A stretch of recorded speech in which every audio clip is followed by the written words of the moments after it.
I mean, I can. You could believe it, but well, I mean, there's a lot of CCTV out there. Of course, yeah.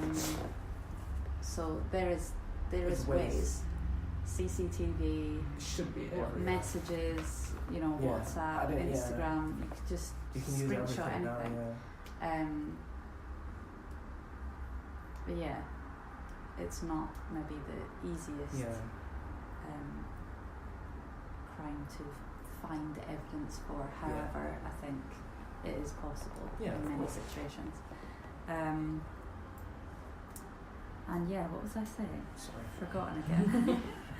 But the definition of sexual harassment. The definition. I think people need to just take literally a minute to find online the definition and accept that is the definition, because it's sexual harassment is unwanted behaviour of a sexual nature. So it's any kind of unwanted behaviour, unwanted advance, whether that's physically, verbally, or non-verbally.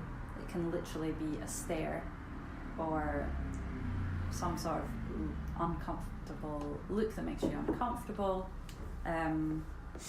violates your dignity, makes you feel intimidated, degraded or humiliated, and creates a hostile or offensive environment. Now, all of those three things are essentially can be ticked just by something someone says to you on the street on the way to work. Like one comment can tick all of those boxes, or just one sort of stare. And so that alone is sexual harassment. And whether there's intention behind it or not, like you were saying, it is the way that you make that person feel. And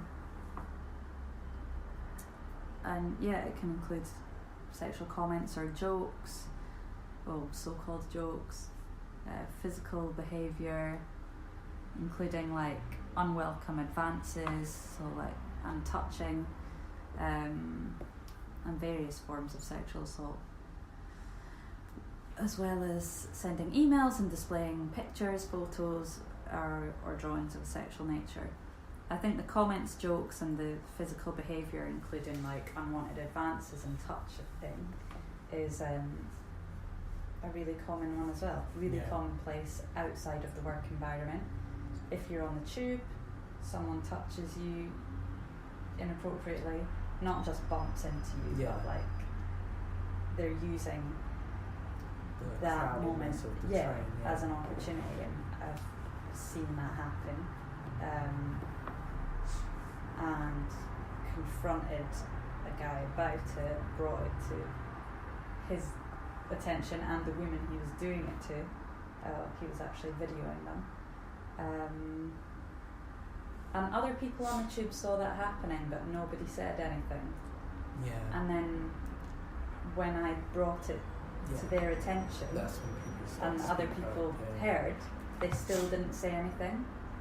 They still didn't say nothing? No one else apart from the two women that were affected. Oh wow. And the person I was with didn't say anything either. They just watched it happen. And I've got, umpteen stories from friends and my own experiences,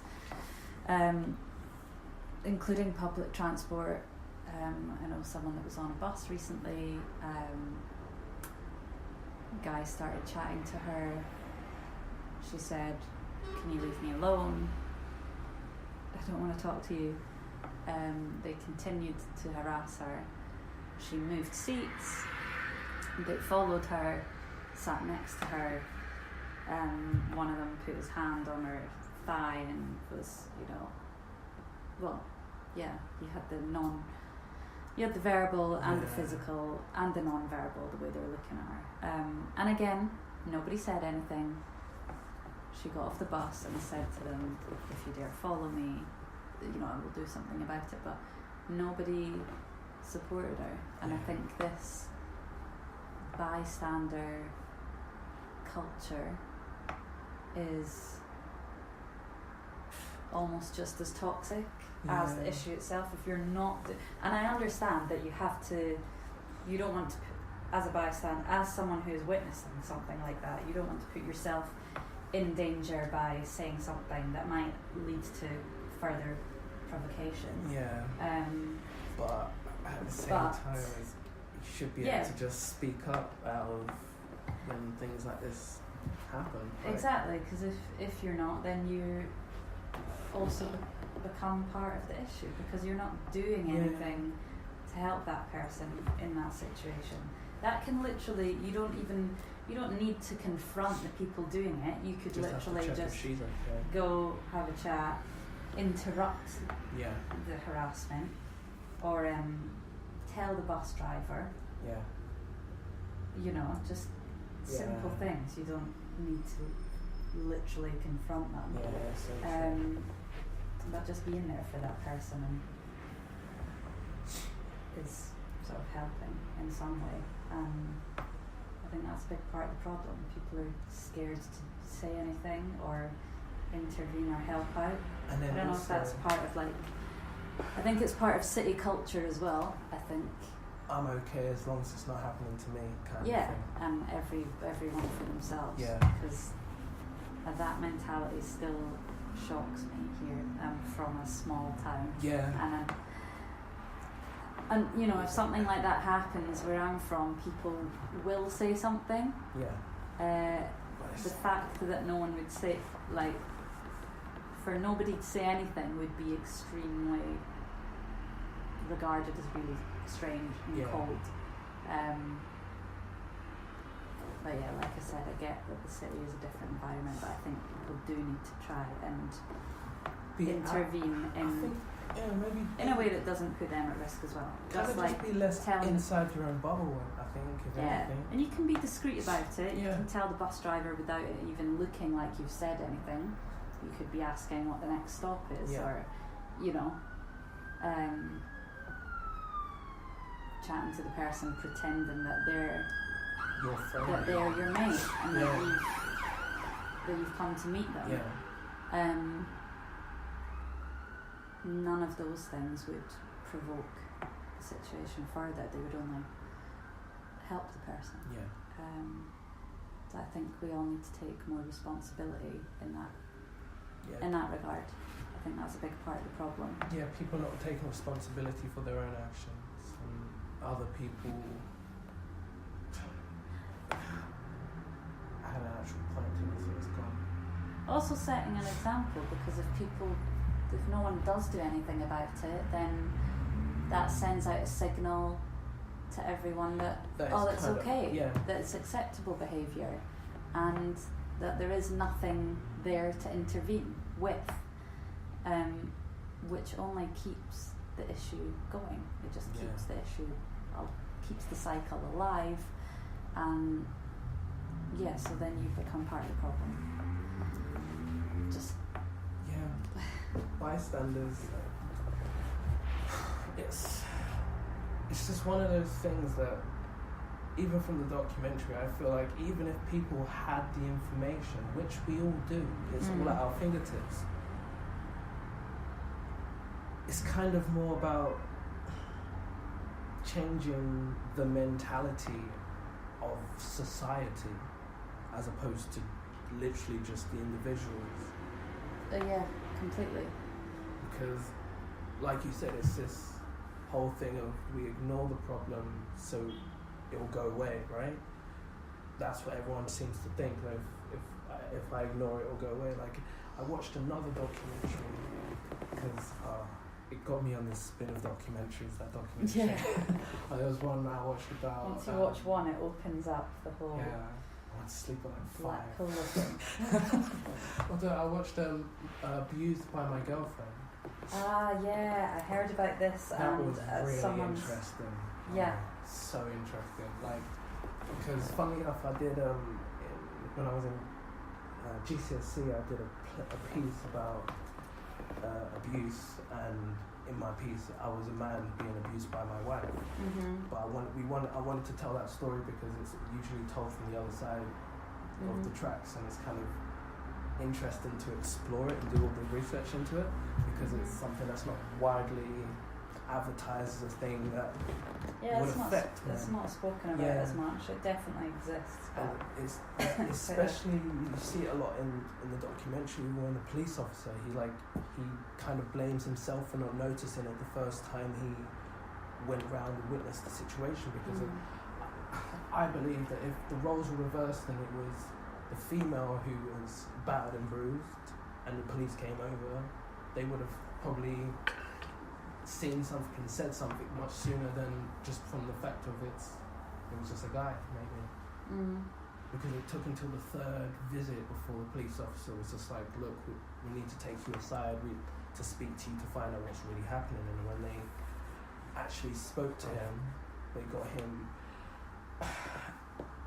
It was interesting because he felt that if he left, because they had children as well, what might happen to his children, and he didn't want it to be a thing where if he leaves the situation, then how he's not going to know what's going to be happening in that environment. And she was really controlling, and it's like, you don't see it from the beginning, but it's like the simple things that she was doing, like, you can't wear this colour, I don't like it when you hang around with these people. So she was slowly alienating him from his family and his friends until it got to the point where, I guess someone explained it that in her mind, by her harming him and him staying, that let her know that he loved him, loved her.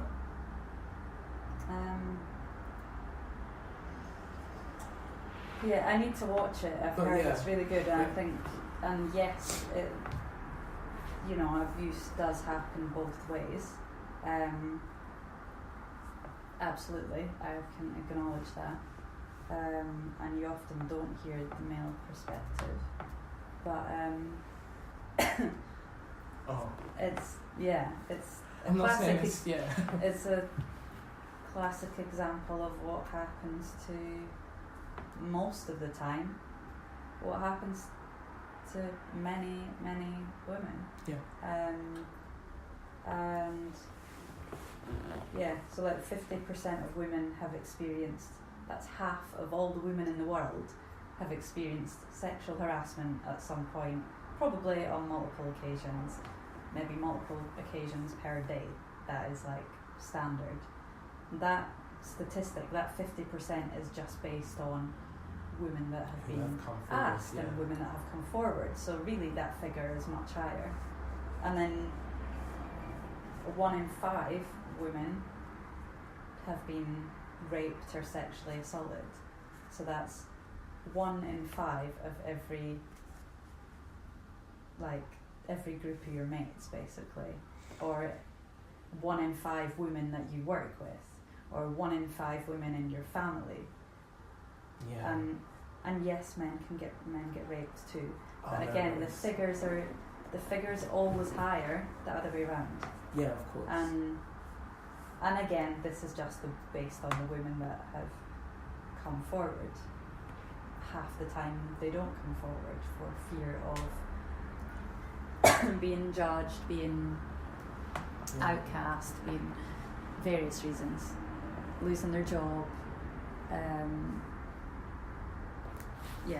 not being able to get another job because the next place that they're interviewing at will know why they left the last one, and maybe don't want to take on someone who's seen as problematic even though they're not the problem. I'm happy to speak about it from the male perspective, but I think... No, I wasn't trying to, I was just talking about an interesting documentary. Yeah, no, I've heard it's really, really good. And it's frightening, and how abuse can escalate and how people gain control of other people from saying you can't wear that, you shouldn't wear that colour, or that you shouldn't wear whatever item, that's too revealing, or that's not revealing enough, or Yeah. that's too frumpy.